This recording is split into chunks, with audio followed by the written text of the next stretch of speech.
Sinä vuonna, jona Noa täytti 600 vuotta, vuoden toisen kuukauden 17. päivänä puhkesivat kaikki syvyyden lähteet ja taivaan ikkunat aukenivat.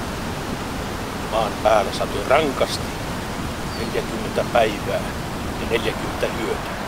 Juuri sinä päivänä Noa sekä hänen 3 poikaansa Seem, Haam ja Jafet, hänen vaimonsa ja hänen 3 poikaansa vaimot menivät arkkiin.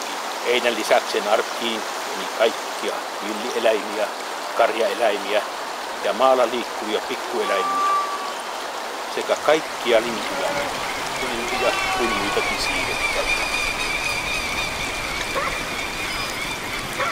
Vuosituhansia myöhemmin, onko Noan kaukainen sukulainen vai ei? Joka tapauksessa Tauno on saanut unessa näyn, jossa ilmastonmuutoksen takia on tulossa vedenpaisumus.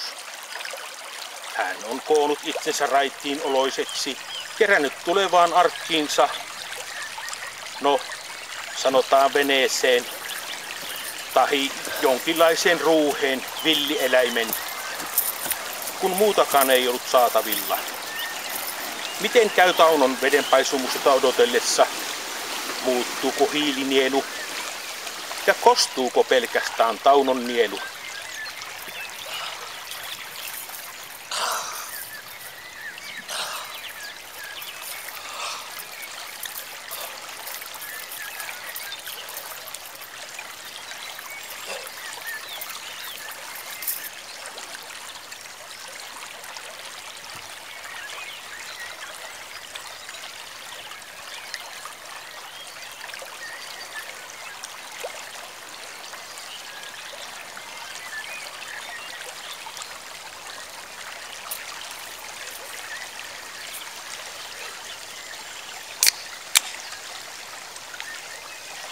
Veljeni, nouse ylös.